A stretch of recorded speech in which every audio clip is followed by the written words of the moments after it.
Hi, my name is Amy Adamow, and I'm an English teacher here at Peoria High School. My presentation is titled, Understanding the Brain, How to Be State Champions on and Off the Field.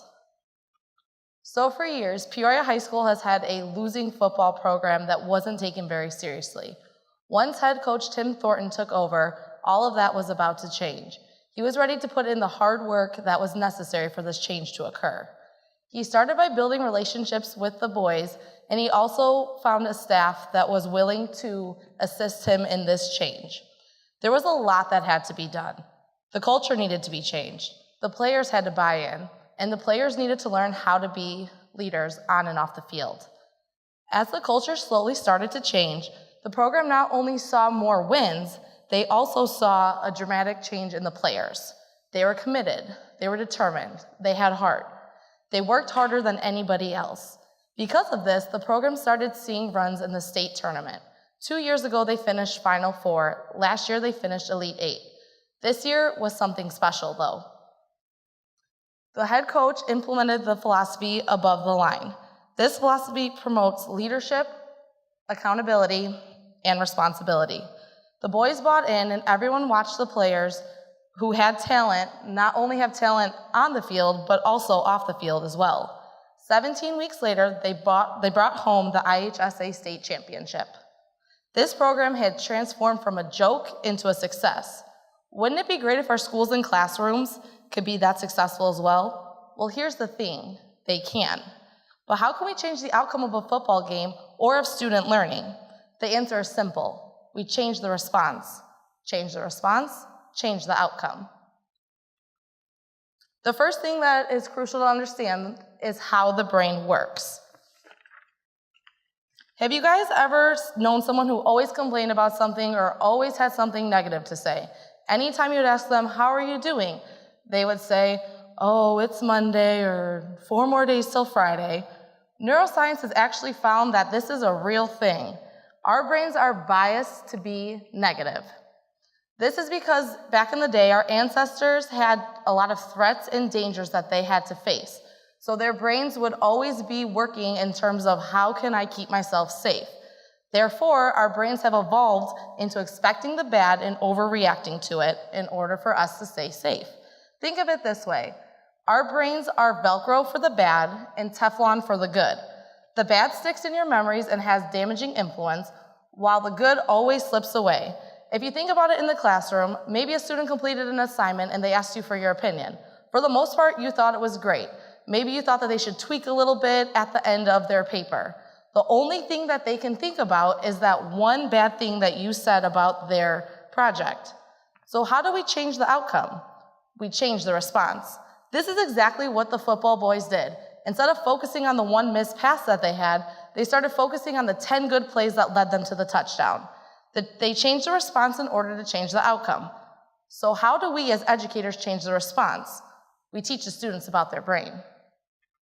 One of the biggest misconceptions in neuroscience is that the brain stops growing and you're stuck with what you were born with. This misconception is that intelligence is fixed, meaning your intelligence can't change. However, neuroscience found that brain does not stop growing and instead is malleable and changes throughout life. This capacity is called neuroplasticity. Experiences and emotions are what cause your brain to change. So again, how do we change the outcome? We change the response. We teach students that their intelligence is not fixed and that they can be as smart as they want to be. We also teach them that when they make emotional connections to learning, they're more likely to learn and retain the information. In addition to this, there's the neurocircuitry cycles. So first you think a thought, then you feel an emotion, and then you form a physiological response. So take anger, for instance. The second that you go through this cycle, the adrenaline pumps through your bloodstream, and then it flushes out. This takes 90 seconds. So this is called the 90-second rule. So to go through these 3 processes, it takes you 90 seconds, and then that feeling of anger should go away. However, it's not always that easy. Sometimes we have students who play this circuit over and over again in their brain. So if they got a bad grade about it, every time they think about that grade, it re-triggers this process and makes them feel that anger again. So sometimes students end up being mad for 3 to 4 hours or maybe even days. So I have a student who struggles very much with his learning socially and academically. Anytime I pass back papers, he flies off the handles and he's always like, "Miss Adamow," even though my name is Adamow. He says, "Why am I failing your class? Why are you giving me an F?" And I said, "Alan, at this point, it's not about completing the work, it's about the quality." And he'll say, "Oh, okay." And we kind of move on. I would go back up, start teaching again. And then again, he would stop me in the middle of teaching, sometimes shouting obscenities, "Why do I have an F?" What Alan was experiencing was this neurocircuitry cycle. So every time he thought about his grade, it caused him to be mad, and he eventually would just stay mad. So how do we change the outcome? We change the response. We teach students about neurocircuitry and provide them the supports they need to be successful. If students understood how their brains worked and what was going on inside their brains, they would be able to change their response to learning. And this is exactly what the football program did. Additionally, understanding how crucial mindsets are in student success influences their success. So there are two different mindsets that we have. There's the fixed mindset and there's the growth mindset. The fixed mindset believes that intelligence cannot be changed. You're born with the amount of smartness you have, and that's all you'll ever be. So it's like getting dealt a hand of cards, and that's all you can ever amount to be. So this is what could have happened with the football team if the coaches didn't believe otherwise. We see this in our students every day. When they're struck with adversity, the first thing they do is they shut down. They claim they're not smart enough, they claim they can't do this, and they just sit there. So how do we change the outcome? We change the response. And how do we change the response? We teach them about the growth mindset.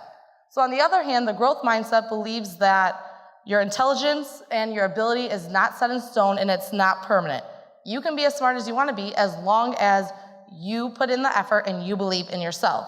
So after all, we've already learned that with neuroplasticity, our brains are able to grow and change.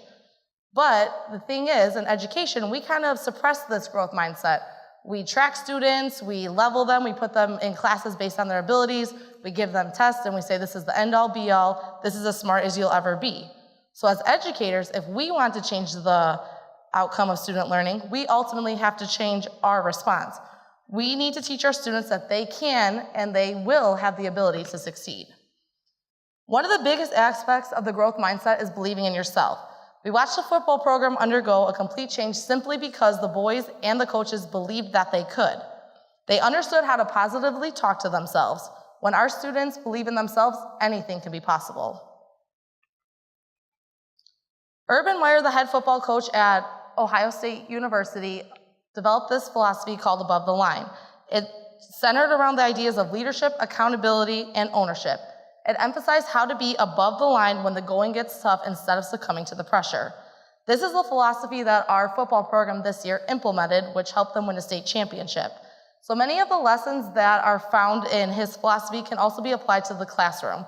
So this philosophy enables educators to teach their students how to be state champions inside the classroom.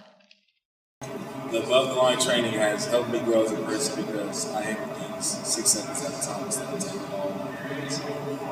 Above-the-line training, it helped me complain less. The above-the-line training helped me because I don't blame people as much as I used to, and I'm working on focus. Above-the-line training has helped me because I take ownership of my problems now, and I look for solutions and not excuses. The above-the-line training has helped me a lot with getting stuff done without stuff on my face. So as you can see, each of these football players has benefited from getting this training. They've grown and they have become influential players on and off the field. So the first thing to understand in this philosophy is the Rfactor. It's the E plus R equals O. The E is the event, R is the response, and O is the outcome. In life, there's things that we can't control. We can't control events that are thrown our way, and we can't always control the outcomes. The R is the only thing you can control. So as Quran says, R is the only thing that you can control. The only thing that you can control is your response to the situation. So when we're faced with adversity, it's our choice whether we want to be above or below the line. So how to control your R? There's a few different things that you can do. The first thing is to press pause. So before you react to something, stop and think about what the outcome can do in this type of situation. The second thing you can do is get your mind right. So that's positively talking to yourself, building up your self-esteem, building up your self-confidence. The third thing you could do is step up. So when you're in a situation, you need to rise to the occasion. The fourth thing you could do is adjust and adapt. So in life, we're going to be thrown different curveballs. You have to be flexible in order to create an appropriate response. The fifth thing you could do is make a difference. So when you're a leader and you are making a decision and responding in a certain way, that's what people are looking at, and that's what they're looking to do as well. So you want to make sure that your response is appropriate because you are influencing other people. And lastly, build skill. So learn how to persevere even when it's hard. Self-talk helped me because every time I was down in a race, I always think I'm extraordinary, because extraordinary was my word. So every time I'm down, I just think I gotta give the extra effort, extra everything else. The positive self-talk helped me because I really didn't like school at first. So once I started telling myself I love school, my grades started coming up. And I was more happy to come to school and work. So both of these boys touched upon the positive self-talk, the self-affirmation, and how important it can be. So Miguel used a certain word for when he was feeling down or feeling like he wasn't doing his best. He would think of this word, and that would drive his actions, and that would motivate him. It would motivate him to respond better. Quran, on the other hand, he's not big into school. One of probably the biggest reasons he is here is because football motivates him to be here. So once he started talking to himself, saying, I love school, I can do this, school is great, his grades started to improve. So in order to change the outcome, the football players had to learn how to change their response. If students in our classroom understood how critical their response to events are, such as the way they perform on assignments or the way they pay attention during assignments, we can see an immense change in learning. Just imagine if Alan really understood how critical his response was in the outcome of his grade. Another philosophy that Above the Line touches upon is being present, being right here, right now. In life, it's easy to forget this presence. We're always thinking about what happened in the past, what's going to happen in the future, but the Above the Line video believes in the right here, the right now. The 6 seconds at a time helps you break apart the moment and just helps you focus on right here, right now. As long as you focus on right here, right now, you're not overwhelmed with too much stuff that might come your way. You can handle it if you take the 6 seconds at a time. So the way Jalen approaches things is he takes things 6 seconds at a time. So he focuses on this little bit right here, how I can be the best I can be right now in order to prevent himself from becoming overwhelmed. So when students take things in smaller chunks, it's way more manageable than trying to make them respond to this big situation. So at practice, when the football players were off task or not doing what they had to do, the coaches would stop and say, where are we? The players would respond with, right here, right now. So it went a little bit something like this. Where are we? Right here, right now. Perfect, you guys are a great audience. So this allows the students and the players to become refocused and to get their minds right, get their minds settled back on the task at hand. So in our classrooms, we quite frequently see this with students, right? They're off task, everything distracts them, or they're very anxiety-ridden. We see students choking because they're worried or they're overthinking. This is called paralysis by analysis. So students are thinking too much about something that's supposed to occur outside their conscious awareness. So take, for example, if you're thinking too hard about walking up the stairs, you're most likely going to fall. So by thinking too much, students choke and don't live up to expectations because they've overcomplicated the process. So we, as educators, can simply refocus our kids by stopping, taking that pause, and asking them, where are you? That way we can draw them back into our task at hand and train them to be present. The last big philosophy that Urban Meyer goes over is the 10-80-10. So in his program, his football program, he had the top 10%, the middle 80%, and the bottom 10%. So his top 10% were the kids who came to practice, they worked hard, they loved to be there, they were motivated, they're every coach's dream. Then you have the 80%. These are the majority. They come to practice, they do their job, they're relatively reliable, but they're just not as motivated. Then you have your bottom 10%. They're your complacent ones. They don't really care to fix their skills. They're just there to be there. This is exactly how it is in our classrooms. We have the top 10% of students. We have the students who ask questions and they love being at school, they're doing their work, they ask for extra credit, they turn in their homework. There are motivated ones. They're every teacher's dream. Then we have our middle 80%. So there are students who show up every day, they do their work, but they may not be as motivated. Then we have our bottom 10% who don't really care about the assignments. They're there because they have to be, and they do as minimal work as possible. What Meyer's philosophy focuses on, though, is making it player-led. So players are accountable and responsible for their own actions. So he challenges his top 10% to get a hold of that middle 80%. So how are his leaders going to reach the average or the majority? And how are they going to bring them along? By doing this, he can expand his top 10% into 15 or 20. And by doing this, he's creating more leaders, and it's going to have a snowball effect where more people will want to get on board. This is the exact same thing that we can do in our classrooms. We can have our top 10% try to reach our 80. We should be putting students in groups where they're working collaboratively, where the top 10 are able to show what they know and help out those middle 80. This would make our classroom student-led, where students would take responsibility and ownership for their own learning. This all relates back to the growth mindset. Believing you can do something will allow you to accomplish it. When we're asking students to change their response, we cannot expect them to change it on their own, and we cannot expect them to change it overnight. We're in the education world for a reason. As educators, we need to provide students with the supports they need to be successful. And then we took them out and we talked about different situations they could apply to E+R=O, apply their different responses, and then talk to them about how they could spread it with their other peers. So we did all kinds. We did the 10-week leadership. We started a Twitter a group chat where we shared problems we were having, and the students and then myself helped each other try to solve the problems.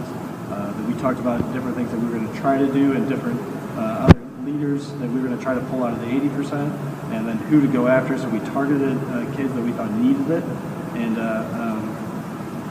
we had shirts and Twitter posts and as many things we could to spread the message and try to do it in a language and a place where the kids feel comfortable where they're talking on social media. And then just at those meetings was also another place where we had an environment where the kids would come in and say, and some of them would say, like, I know this is what I'm supposed to do, I think that it's going to work, but I'm not sure when it's going to work and how long it's going to take, and I'm kind of scared to apply it. And in those moments, we had other students who came in and said, you know, it's okay, I feel the same way. I'm trying something new and it's hard, but I think if we all stick together and work at this, we can find positive results. So Coach O'Neill touched upon a very, very, very important concept.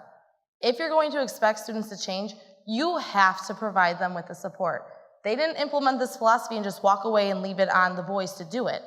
They provided them supports. They met together. They talked about problems. They had social media. They worked collaboratively in order to implement this change. A positive learning environment can be the difference between a student's failure and a student's success. A positive learning environment provides students with a challenging place where they can grow, but it also provides them with a safe place where they can fail. It understands how to combat student stress, and it fosters healthy relationships between students and teachers. A positive learning environment recognizes the importance of emotions in learning and fully understands and supports the social-emotional aspect. A positive learning environment teaches students how to change their response in order to have a positive outcome. Football games are won on and off the field. In order to become state champions in the classroom, students must understand how their brain works in order to have a winning response. Students must embrace the E+R=O framework, E being the learning, R being their approach to the learning, and the O being their success in the classroom. The road to a state championship is long and bumpy with a ton of highs and lows. As educators, we must be diligent in helping our students stay on the road by helping them be present, right here, right now, and always staying above the line. Thank you.